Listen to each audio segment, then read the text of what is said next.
खुरम साहब, business community से होने वाले इंटरेक्शन में एक बात की जाती है कि बजट अच्छा है लेकिन इसमें जो है वो इन्वेस्टमेंट और ग्रोथ के लिए जो है वो बहुत ज़्यादा कोई स्टेप्स नहीं लिए गए। इस ऑब्जेक्शन को हुकूमत कैसे एड्रेस कर रही है, जो क्रिटिसिज्म हो रहा है? बिस्मिल्लाहिर्रहमानिर्रहीम। बहुत शुक्रिया मुझे प्रोग्राम में लेने के लिए। देखें, ये दो बातें तो थोड़ी सी मुझे कॉन्फ्लिक्टिंग लगती हैं। उसकी वजह ये है कि बजट की तारीफ किस सेंस में हो रही है। बजट की तारीफ इस सेंस में हो रही है कि टैक्सेस में कमी की गई है। चाहे वो सनतकारों के लिए टैक्स हो, चाहे वो एक्सपोर्टर्स के लिए टैक्स हो, चाहे वो तनख्वाहदार तबके के लिए टैक्स हो, चाहे वो कंस्ट्रक्शन सेक्टर के लिए टैक्स हो, और चाहे वो एग्रीकल्चर सेक्टर के लिए मुराद हो। तो देखें, ग्रोथ तो उसी वक्त आएगी ना जब टैक्सेस का जो बर्डन है वो कम किया जाएगा, और वो इस बजट में किया गया है और इसी की अप्रिसिएशन आई है। तो एक्चुअली तो काम वही करने की कोशिश की गई है जो कि सनतकार कह रहे हैं।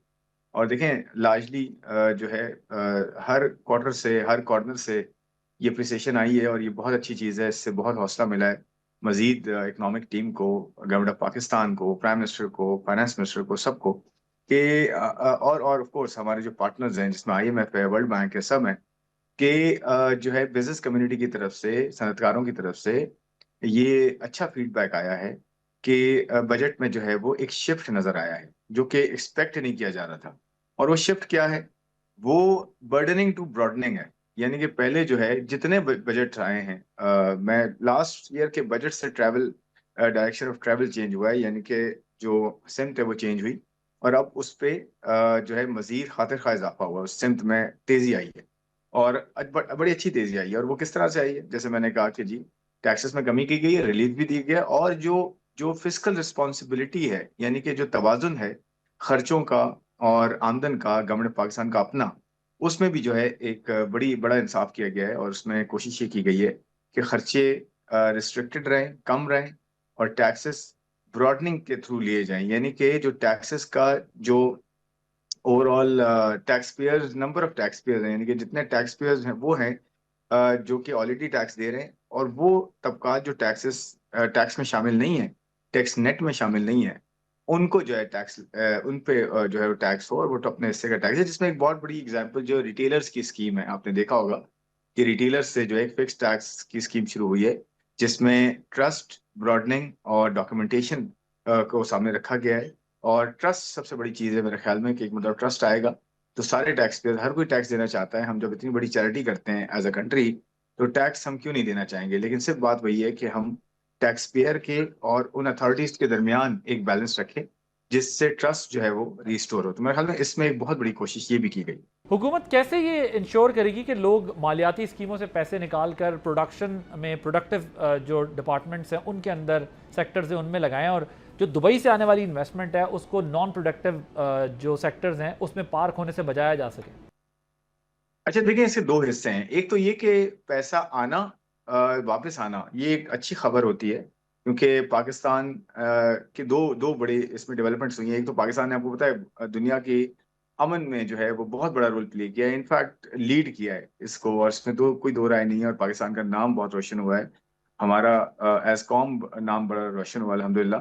तो उसका एक इम्पैक्ट होता है कि जी, फिर सरमायाकार आपकी तरफ देखते हैं, कॉन्फिडेंस होता है, और फिर ये देखा जाता है कि जो अपॉर्चुनिटीज हैं, और फिर उसके साथ साथ बजट एक ऐसा आना जिसमें ग्रोथ को सामने रखा गया हो, और प्रो ग्रोथ जिसे कहते हैं बजट हो, और सनतों पे टैक्सेस कम करना, मुराद देना, और फिस्कल रिस्पॉन्सिबिलिटी भी अपनी पूरी करना, क्योंकि हम फंड प्रोग्राम में भी हैं और IMF के साथ चल रहे हैं। तो इन चीज़ों का ख्याल रखते हुए होता क्या है कि पैसा जो है वो फ्लो करता है आपकी तरफ। और वो किया भी, आपने देखा रेमिटेंस का नंबर कुछ $4.3 बिलियन के करीब आया, ऑल टाइम हाई पे मंथली। उसके अलावा आज टेक्नोलॉजी का जो है ना एक्सपोर्ट का नंबर आया है, वो $4.2 बिलियन तक पहुंच गई हैं टेक्नोलॉजी एक्सपोर्ट्स। उसके अलावा जो है फ्रीलांसर्स का नंबर्स अगर आप देखें, $1 बिलियन क्रॉस कर गया है। ये जो टेक्नोलॉजी फ्रीलांसर्स हैं, जो टेक्नोलॉजी सर्विसेज प्रोवाइड करते हैं ऑनलाइन बाहर पाकिस्तान में बैठ के, उनका जो है वो $1 बिलियन क्रॉस कर गया है। उसके अलावा और बहुत सारे ऐसे एरियाज हैं जिसकी वजह से फ्लोज आ रहे हैं। और आपने बिल्कुल सही कहा कि जो है ना प्रॉपर्टी में और उससे एसेट क्लासेस में फ्लोज आ रहे हैं। तो देखें, इसके दो दो चीजें हैं। एक तो ये आ रहा है तो उसे आपको वेलकम करना है, नंबर वन। सेकेंडली ये है कि वो कहाँ जाएगा। तो देखें, पहली जो लेग होती है जो मैं समझता हूँ कि पहली लेग मैं समझता हूँ कि वो ये होती है कि पहले वो आपके किसी ना किसी एसेट क्लास में पार्क जरूर होता है, डायरेक्टली किसी प्रोजेक्ट में नहीं जा सकता, वो जा नहीं सकता, या ये होता है कि थोड़ा वक्त लगता है। उसकी वजह ये है कि प्रोजेक्ट्स आते हुए और उसमें एक टाइम लैग होता है, कहते हैं कि डिलीवरी टाइम होता है पूरा, या फिर प्लानिंग का एक टाइम होता है। तो फौरन से अगर पैसा आ रहा है, आप जंग का भी आउटकम कह सकते हैं कि जंग की वजह से मिडल ईस्ट में जो है एक अनसर्टेनिटी की फिजा, गैर यकीनी की फिजा फैली है, तो उसकी वजह से भी पैसा वापस भी आ रहा है, या नया इन्वेस्टर भी आपकी तरफ देख रहा है, क्योंकि आप ग्रोथ की तरफ जा रहे हैं और ग्रोथ आपने दी भी है इस पे पिछले साल में 4.5%। तो वो शुरू में मुझे लगता है कि वो पैसा कहीं ना कहीं पार्क जरूर होगा, इवेंट आपको स्पाइक्स नजर आएंगे, और हो सकता है वो रियल एस्टेट की कीमतों में स्पाइक्स नजर आए, लेकिन आहिस्ता आहिस्ता ना वो फिर वो एक जगह पैसा मेरे नहीं ख्याल के फंसता है। अगर आपको अपॉर्चुनिटी बड़ी नजर आती है, मैं ये कहूंगा कि एज पॉलिसी मेकर्स, अगर गवर्नमेंट ऑफ पाकिस्तान या मिनिस्ट्री ऑफ फाइनेंस या जितनी इकोनॉमिक मिनिस्ट्रीज हैं, वो अपनी पॉलिसीज और बेहतर करती जाती हैं, और उसकी वजह से कॉन्फिडेंस आता जाता है, और प्रोजेक्ट्स आना शुरू हो जाते हैं, और जो कि प्लान भी है, पाइपलाइन भी आप देखेंगे इंशाल्लाह, तो वो आहिस्ता आहिस्ता पैसा फिर ना रूट होता है। वो ये देखता है कि जी मुझे अब रियल एस्टेट में बैठे बैठे कोई इतना कोई कोई बहुत ज्यादा पैसे नहीं मिल रहे। या फिर ये होता है कि वो क्विक बक्स होते हैं कि जी फॉरेन से अगर रियल एस्टेट में पैसा आ जाता है तो उसकी कीमतें बढ़ गई हैं, तो वहां से फिर पैसा निकलता भी है, क्योंकि वो इवेंचुअली रियलाइज भी तो करना है आपको कीमत कहीं ना कहीं। कोई गेंस यही होती है ना जी, के ऊपर बढ़ जाए प्राइस तो आप बेचेंगे, लेकिन फिर वो कहाँ जाएंगे, रीरूट होगा, लेकिन आपकी इकोनॉमी में रीरूट होता रहेगा, ये बड़ा इंपॉर्टेंट है। रहना चाहिए आपकी इकोनॉमी में पैसा, लिक्विडिटी, ताकि जहां उसको अपॉर्चुनिटी मिलती जाए वो वहां जाता रहे, और इवेंचुअली प्रोडक्टिव सेक्टर्स में जो है पॉलिसी बेहतर होती है, प्रोडक्टिव सेक्टर में जो है ग्रोथ आती है। आप देखें एलएसएम में, लार्ज स्केल मैन्युफैक्चरिंग में 6.5% की ग्रोथ आज भी चल रही है, ये 2 दिन पहले का नंबर है, अप्रैल का है। तो ये आपको इंशाल्लाह ये चैनलाइज होता हुआ नजर आएगा। इनिशियली मैं समझता हूँ कि एक जगह पार्क हो सकता है, बट आहिस्ता आहिस्ता ये फिर फ्लो डाउन होता है, डिफरेंट इकोनॉमिक एक्टिविटीज में कन्वर्ट होता है। ओके, सो ये टैक्स कलेक्शन के टारगेट पर क्या खदशा सामने आ रहा है, क्योंकि लास्ट ईयर टारगेट था 14 ट्रिलियन का जो अचीव नहीं हो सका, और आइंदा जो है 15 ट्रिलियन रख लिया गया है, तो ये किस तरह अचीव होगा, ये तो अचीवेबल नहीं लगता। अच्छा देखिए, इसमें बड़ा इंपॉर्टेंट पॉइंट ये कि ये साल बड़ा वॉलेटाइल था, आपको पता है। पहले जो है वो यूएस टैरिफ का पूरी दुनिया ने जो है वो उसको फेस किया, यूएस टैरिफ, हमने भी उसको फेस किया, ट्रेड जो है ना उसकी वजह से डिस्टर्ब हुई पूरी दुनिया की। फिर दूसरा फ्लड्स हमारे यहाँ बहुत जो है वो नुकसान पहुंचाया फ्लड्स ने, उसकी वजह से कोई 2.5-3 बिलियन डॉलर का हमारा अपना जीडीपी का लॉस हुआ, मीशत का लॉस हुआ। उसके बाद फिर आपको पता है जंग शुरू हो गई, इसमें एनर्जी शॉक आया है, कीमतें कहाँ से कहाँ चली गई। तो देखिए ये साल आसान नहीं था, इसकी वजह से आपको शॉर्टफॉल तो होना था, क्योंकि आपने जो शुरू में एजम्पशंस रखते हैं, शुरू में सोचते हैं कि जी पूरे साल में मैं इस तरह से अपनी कलेक्शन करूंगा, ऐसे खर्चे करूंगा, इस तरह से इकोनॉमी को चलाऊंगा, या इस तरह से अपना बैलेंस रखूंगा अकाउंट का, लेकिन वो नहीं होता, क्योंकि ये सारी मामलात जो है वो उन पूरी एजम्पशंस को, उन पूरी सोच को जो है वो हिला देते हैं। तो फिर क्या होता है कि आपको दोबारा से वो सोचना पड़ता है कि जी अब मेरे टैक्स कितने हो सकते हैं। और देखिए आईएमएफ ने भी समझा इस चीज को कि बिल्कुल सही बात है कि एक वोलेटाइल बहुत ज्यादा अदम इस्तेकाम का जो है वो पूरा साल रहा है, तो उसकी वजह से उसको रिवीजन उसमें हुआ, टैक्स में, टैक्स कलेक्शन के जो टारगेट्स थे उसमें, और वो 13,000 अरब रुपए के पास जो है वो रखा गया। उसके बाद वो और वो ऑलमोस्ट अचीव हो रहा है। दूसरी बात ये कि ये जो नया टारगेट है, ये भी देखिए साल के शुरू में तो एक एक सोच के साथ है ना। पहली चीज ये है कि जो जो मईशत की ग्रोथ होती है वो 4% एक्सपेक्ट की जा रही है कम से कम, और इसके साथ जो महंगाई की शरह है वो तकरीबन 8-8.25% के करीब एक्सपेक्ट की जा रही है। लेकिन ये उस वक्त बनाई गई जब ये जंग जो है वो उसके उसकी अनसर्टेनिटी थी। अब तो ये ना कि जी साइन होने जा रहा है, और की कीमतें नीचे आ गई हैं, और अब ये लगता है कि जो ग्रोथ की प्रोजेक्शन है या जो महंगाई की प्रोजेक्शन है, हो सकता है वो बेहतर हो जाए। लेकिन मैं फिर भी ये कहता हूँ 12 सवा 12, ये 17% की ग्रोथ है जो टैक्स में एक्सपेक्ट की जा रही है पिछले साल के मुकाबले में। तो 12% तो यहाँ से आ सकती है, जीडीपी की शरह और महंगाई की शरह मिला के। बाकी जो 5% है उसमें देखें रिटेलर्स पर टैक्स लगा है, ब्रॉडनिंग की गई है ना। और उसके अलावा जो शॉर्टफॉल होगा, शॉर्टफॉल से मुराद ये है कि इसके अंदर जो बाकी जो अचीव करना होगा वो कंप्लायंस एंड एनफोर्समेंट के थ्रू होगा। आपको याद होगा आपके प्रोग्राम में भी और वैसे भी ये बात होती है कि जी आप नए टैक्स पेयर पे टैक्स लगा देते हैं, कंप्लायंस एंड एनफोर्समेंट के थ्रू नहीं जो है टैक्स इकट्ठा करते, यानी कि एग्जिस्टिंग जो जो वो लॉट है, वो सेगमेंट है जो टैक्स नहीं देते, उनसे आप नहीं लेते और एग्जिस्टिंग पे लगाते हैं। तो इस मरतबा तो शिफ्ट चेंज हुआ है। इस मरतबा तो ये इंकरेज या सपोर्ट होनी चाहिए कि जी ये अच्छी बात है कि कंप्लायंस एंड एनफोर्समेंट से ज्यादा इकट्ठा करने की का प्लान किया गया है, बजाय इसके कि नए टैक्सेस लगाए जाएं, या एग्जिस्टिंग टैक्स पेयर जो ऑलरेडी टैक्स दे रहा है उस पर टैक्स लगाया जाए, उसको तो रिलीफ दिया गया है। तो देखिए ये शिफ्ट, ये चेंज किया गया है, बर्डनिंग टू ब्रॉडनिंग की तरफ गए हैं। तो मेरे ख्याल में इंशाल्लाह कोशिश पूरी है कि इसको अचीव किया जाए, और इंशाल्लाह अचीव होगा।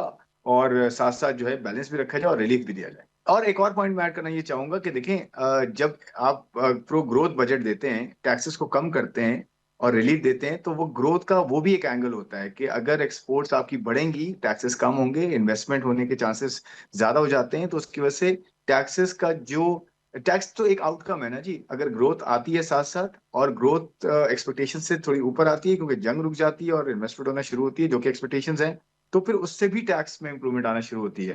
तो मेरे ख्याल में ओवरऑल इंशाल्लाह we will try our best और मुझे बहुत अच्छा होगा। सो सुपर टैक्स का क्या कर रहे हैं आप लोग? सुपर टैक्स क्या मुकम्मल तौर पर ख़त्म करने जा रहे हैं जिस तरह फाइनेंस मिनिस्टर ने इंडिकेट किया था? अच्छा जी, आप सुपर टैक्स की जहाँ तक बात कर रहे हैं, तो आपने बजट में देखा है कि एक तो इसके दो तीन हिस्से हैं सुपर टैक्स के। आपको पता है ये 2-3 साल पहले जो है लगाया गया था और उसकी एक वजह थी, और ये टेम्परेरी था, लेकिन अनफॉर्चुनेटली ये जो है कंटिन्यू हो गया था। इसमें एक स्टेप ये लिया गया है कि जो 15 करोड़ से 50 करोड़ के मुनाफा कमाने वाले बिजनेसेस हैं, उन पे सुपर टैक्स कंप्लीटली खत्म हो गया है। 10% था, उसको जीरो कर दिया है। और आपको पता है वो 15 करोड़ से नीचे तो मुनाफा कमाने वालों पे सुपर टैक्स था ही नहीं। और उसके अलावा जो है, जो 50 करोड़ और से ऊपर वाले मुनाफा कमाने वाली कंपनीज जो हैं, जो भी हैं, जो भी मुनाफा कमाते हैं, वो उनके लिए जो है 10 से 8% कर दिया है, 2% वहां कमी की है। फिर इसके अलावा जो एक्सपोर्ट करते हैं, तो एक्सपोर्ट की अर्निंग्स पे और एक्सपोर्ट के मुनाफे पे 100% जो है वो सुपर टैक्स खत्म कर दिया गया है, जो कि 10% था। और इसी तरह से सुपर टैक्स का जो इतलाक है वो अक्रॉस द बोर्ड है। तो ये बड़ा अच्छा हो गया है कि सुपर टैक्स मोस्टली जो है वो खत्म हो गया है या बिल्कुल कम हो गया है। तो ये एक अच्छी डेवलपमेंट, इसकी वजह से मुझे लगता है कि काफी रूम मिलेगा। उन्होंने अपनी स्पीच में कहा था, और इस स्पीच के अंदर मेंशन नहीं था, ये स्पीच में ये कहा था। और देखें, आपको पता है जो पार्लियामेंट पे जो स्पीच होती है, वो उसका एक जो है ना एक स्टेचर होता है, और उसमें जो कहा जाता है वो होता है, तभी कहा जाता है। लेकिन स्पीच के अंदर इसलिए नहीं था कि आखिरी जो है वो मराहिल में प्राइम मिनिस्टर ने इसको खास तौर पे जो है इसको करने का कहा था। तो प्राइम मिनिस्टर की जो है ना वो हिदायत पे इसको लास्ट मोमेंट पे जो है वो किया गया और वो हो गया है। तो इंशाल्लाह आप देखेंगे जो अपडेटेड फाइनेंस बिल होगा, उसमें आपको ये सब्सक्राइब करें और बेल दबाएं ताकि कोई खबर रह न जाए।